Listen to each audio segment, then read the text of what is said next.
reportage yi nga xamante ni jot nañ ko def ci appréciation sénégalais yi nga xamante ni am nañ ko ci at bi nga xamante ni tey gouvernement am na ko alors Kabou par rapport ak sur le point Kandé sur le plan économique nga yeneen point yoo xamante ni peut-être ñaakul ni mën nga cee teg loxo par rapport ak gis nga li nga xamante ni ba ñu ñëwee am na yeneen ay convention yoo xam ne renégocié nañ ko am na yoo xamante ni daanaka résilié ban la ñu renégocié bon par visa de renégociation les accords de pêche mais c'est ça moom laa waxee mais baal ma si les accords décidé de ne pas les renouveler les engagés oui waaw kon nag il y a pas de renégociation waaw mais après def nañ ko en fait non amul l'Union européenne moo ne je ne renouvelle pas 2003 waaw ba def communiqué kay gis nañ ko kon il y a pas de renégociation non il y a des révisions mais bye waaw beneen bi merci c'est sur la question économique. waaw xool ñu ñëw ci directement rek parce que non dafa il ne faut pas que nous passions pour des gens qui ne sont pas informés par rapport aux informations qu'ils disent ou qu'ils demandent. Le 13 juillet quand le président de la République a rencontré la presse en wolof s'il vous plaît les journalistes yi j'ai dit à Amadou Mame Diop de rectifier le règlement intérieur le plus rapidement possible pour que le Premier ministre puisse venir faire sa DPG. Après cette discussion, il a organisé une réunion. Ils ont décidé de faire mettre à jour le règlement intérieur mardi. Ousmane Sonko avait dit, c'est le président qui parle, Ousmane Sonko avait dit vouloir faire sa DPG devant une assemblée populaire lundi. Je lui ai dit de surseoir puisque j'ai discuté avec les membres de l'assemblée. Après la réunion de mardi. Non mais attendez. Non mais non, attendez. Mais bàyyi continuer. Tu sais que mon ami Samb. Mais après boo jëlee da ngay noter, il faut que noter. dama doon bañ après ñu ñëwaat mooy les allers-retours yooyu noonu. da ngay bañ noonu quoi. Mon ami Samb. Continuez. Bachir a raison. L'autorité du président de la République bafouée fait partie de votre bilan. loolu mënoo ko weddi. Président moo jàpp décret Ousmane Sonko ne fii ba le 12 xaw ma di ngeen tal leneen lu dul nu mu tudd loi de kii. DPG. bay naan da ngeen di daal ne premier ministre. Président de la République jàpp date par décret loolu dafa bokk ci seen bilan. premier ministre ñëw taxaw nekk fii ba le 12 di ngeen tal leneen lu dul motion de censure. Et effectivement le 11 l'Assemblée nationale a été dissoute. loolu par le président de la République. parce que président moo jàpp date weddi boppam par la volonté du président de la République. loolu dafa bokk ci seen bilan. loolu kenn mënu ko weddi. li bokk ci seen bilan sur le plan économique mooy lan notre économie est à terre dafa nërmeelu wadda daanu ci suuf tout simplement parce que vous avez fait de mauvais choix. mag tàmbale ko ci fan gis nga le BTP moom moo bokk na ci lu téye dëkk. Si vous ne le savez pas, on vous le rappelle. Parce que tout simplement, dans ce bâtiment-là, quand il était construit, 13 corps de métier interviennent dans ce bâtiment-là. Si vous voulez me rappeler l'enco. Électricien, il y a c'est toute une chaîne, oui, comprendre. Non, mais non, pour ceux qui nous écoutent. Ouais, électricien, il y a coffreur, il y a caroleur, il y a menuisier métallique, il y a menuisier aluminium, il y a menuisier bois, il y a ngeen jël suñu BTP waddal ko ci suuf daaneel ko. mais lu waral loolu en fait. non mais parce que tout simplement ñoom jàpp nañ ne ce pays se gère tout simplement par le foncier. non mais lu waral non mais loolu laa lay wax ni c'est parce que ñoom dañuy jàpp ne réew mi foncier kese moo ko téye bloqué sur toute cette code là. est-ce que jaaroon na yoon procédure yi ak processus yi ci demee nañu ko amee ak yi est-ce que jaaroon na aussi yooyu. mais après est-ce que amul ay. vous savez gis nga réew muy dox. da ngay bàyyi muy dox doo ko bloqué. pour def audit kër gi kii def audit fekk ñu toog fii est-ce que bu duggee ci salle bi du gis fauteuil yi du ko gis. dina ko gis. est-ce que du gis ne nous avons des cravates sur notre cou. est-ce que du gis ne fii am na au minimum ñeenti écran télé est-ce que du gis ne fii am na ñeenti caméra wala juróom-benn caméra mu toog ne note lu mu fi gis gën na est-ce que mën na arrêter suñu liggéey bi war na ko mën a arrêter loo. ils ont fait des choix qui ont permis ce pays-là, au lieu d'avancer, mais de s'écrouler sur le plan économique. Parce que l'économie, tout simplement, comme l'a dit Bachir, moi, il y a une poche. On a manqué cela. Mais lui, est-ce que non, mais attendez. Attendez. Mon ami, il appartient à l'État, pour n'importe quelle circonstance, devant n'importe quelle réalité, de travailler pour que les 18 millions de Sénégalais, qu'ils soient des fonctionnaires ou le simple vendeur de cacahuètes, mu gis boppam ci alalu réew mi état moo ko moom wala loolu amul. c'est loolu mooy prérogative. c'est qu'il ne faut pas tromper les Sénégalais sur des théorèmes qui n'existent pas et qui ne sont pas valables.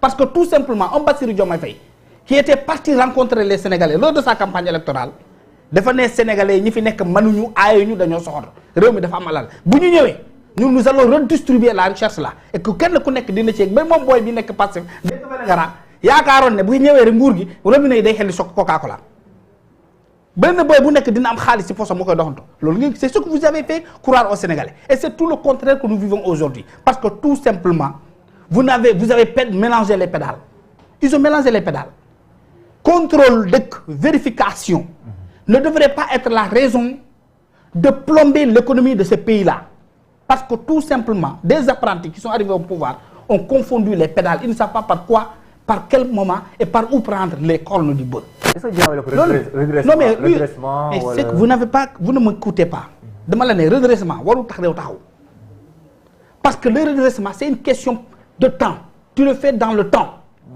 mais liggéey réew amul léegi la nga tàmbali léegi dox nañu gis ko yegg ci seen bopp ñoom ñu ñëw ñu ne dañuy bloquer lépp arrêter les conventions de la presse yow nga yëg ko. bien sûr dinañ ci ñëw da nga ko yëg inchallah loolu bokk na ci point yi. maa ngi ñëw arrêter les conventions de la presse nga yëg ko c'est une économie. dinañ ci ñëw. yaa ngi dégg. tiital bailleurs yi ñu taxaw tey seen bopp bloquer lépp ñu wër ci koñ yi dugg ci quartier yi bloquer lépp après ñu naan quand ils vont finir de contrôler tout.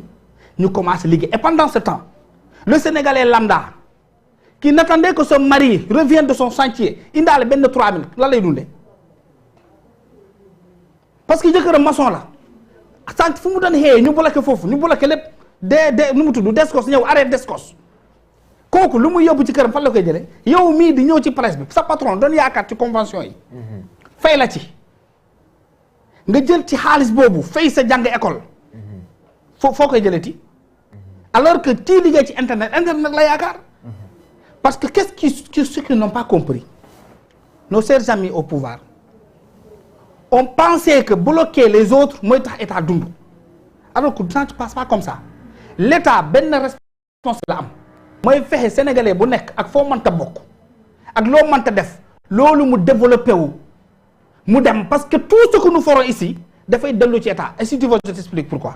Pourquoi tout ce que vous aurez gagné dans un pays tout retourne à l'état amul dara luy des ci yow ñoom loolu la ñu nandul mais tel dafa bëri milliards tel dafa bëri suuf entreprise bu fayul impôt état bu intelligent même boo amee entreprise bu fayul impôt day jaar ci suuf fayal la sa impôt kon nga continuer liggéey est-ce que xam nga loolu est-ce que tu sais pourquoi parce que tout simplement yow bu doon 40 millions nga doon am état amul intérêt jël sa 40 millions yooyu nga toog doo dese dara nu muy fexe ba 40 millions mu des ci yow mu dimbali la sa 40 millions mu gën a développé wu nga mën a commencer di fay sa impôt commencer di fay ne faut pas dire payer ton impôt parce que état c'est dans le temps l'état c'est dans l'éternité impôt mën nga ko fay dans 1 milliard d'années waru jeex parce que état du taxaw ñoom ñuy jàpp ne ci seen politique mooy dem fekk Bassirou Fofana yor benn quotidien fayul pendant 5 ans il a 2 milliards dans son compte bancaire je prends tous ces 2 milliards là da ngay ruiner Bassirou Fofana ruiner entreprise am te envoie des Sénégalais au chômage. C'est l'erreur que le pouvoir a fait. Et je dis pourquoi tout ce que nous gagnons retourne à l'État. Ok. Merci. fii boo fi ñëwee fii fayee ko sa salaire. foo yóbbu sa salaire. oui. foo yóbbu sa salaire. da nga ko yóbbu banque. banque bi da ciy def wàllam. bu jëlee wàllam boobu moom du jox dara état. bien sûr. li ngay retiré waat foo ko noo ko utiliser da ngay fay ndox. ndox moomu fan kan ma ko moom. da ngay fay courant ku ko moom. da ngay dem ci boutique bi jënd lekk boutique boobu day fay patente. fay TVA fan lay dellu. donc un état intelligent ne ruine pas son économie même si elle est en faillite. mais loo bëgg a wax foofu loolu la mais li ma la bëgg a wax mooy. ñii dañoo ñëw bloqué lépp ruiné ñëpp taxaw ne li ñu fi fekkoon moo nekkoon à ruine alors que le pays quand il était entre les mains des voleurs ci la Sénégalais bi foofu la économie bi doon daan gën a dox. parce que la finalité de l'État c'est de trouver les moyens de satisfaire tous les Sénégalais. mais est-ce que amoon na économie bu soutenable. est-ce que amoon économie qu'est-ce que tu appelles une économie soutenable? Ah mais c'est-à-dire que ma xam naa ne sax man damay après ça parce que man au moins ouais, qu'est-ce que vous appelez une économie soutenable? Bon, vous êtes excellent.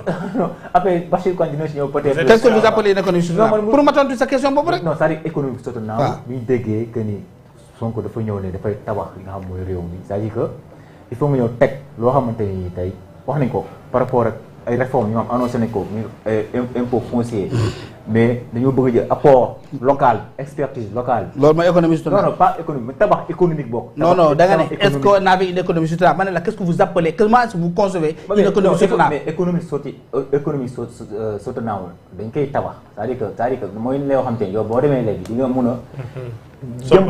dem foofu noonu pour mun a absorber li nga xam te moom nga leb c'est ça quoi en fait. boo demee léegi économie bu soutenable. économie bu soutenable mais lu ñu fi doon gis en général c'est-à-dire que dafa extraverti dañ daan dem lebi di lebi. amuñu benn apport qu'est-ce qui a changé voilà. non mais c'est-à-dire que comme nag lu changé. voilà hélas merci c'est na xam nga. on ne va pas je termine je vais rebondir. vous avez parlé d'économie soutenable pour yow économie boo xam ne dafay nekk ci base boo xam ne mën na ci sukkandiku am projection vers l'avenir am dem benn niveau boo xam ne dañuy jóge sur un point B vers un point X ou Y yaa ngi dégg donc les entreprises yi ci seen bopp l'État par rapport à ses capacités de recouvrement mu gën a yokk bu gën a taxaw peut-être foofu ngay waxee mais dama la ne dans un pays qui était en ruine ce régime de Bassirou Diomaye Faye soutenu par mon ami Sambou a emprunté près de 4500 milliards. Vous imaginez 4500 milliards en moins de 10 mois. Yëg nga ko yow. C'est bien sûr. Yëg nga ko. C'est bien sûr. Vous l'avez senti dans votre vécu que le pays là a emprunté 4500 milliards sous Bassirou Diomaye Faye Ousmane Sonko ci tuur sénégalais yi alors que en 2025 bi Macky Sall sont les chiffres de yéen a ko bind ci seen kii bi seen rapport. c'est même dans la loi de finances. C'est même dans la loi de finances bii nii. non mais pas 2025. Si. Non pour 2025. Non pour 2000. Non c'est dans le projet de loi de finances 2025. Voilà. Il est mentionné la situation de 2024. Voilà. Et la situation de 2024. Elle est partagée. Et la situation de 2024, il a été dit que ce qui a été emprunté, ça. Mais la situation, vous êtes d'accord que la situation est partagée? Comment ça? Bon, oui, maintenant, si vous voulez qu'elle soit partagée, disons que les 3/4 c'est vous, parce que nguur gu fi nekk trimestre la fi def. Voilà. Trimestre la fi def. Donc 75% des 4500 milliards yooyu. ñoom ñoo ko leb. Voilà. Donc précision boobu la pour que la situation elle est partagée. Et ma préciser ko ci Seydina qu'en 2024, il était prévu un emprunt de 1200 et poussière milliards. Il n'était même pas prévisible que nous allions jusqu'à 4500. Comment ça? Mais c'est pas grave, demande nga fay jouer. Allez. Continuez. C'est bon. Voilà.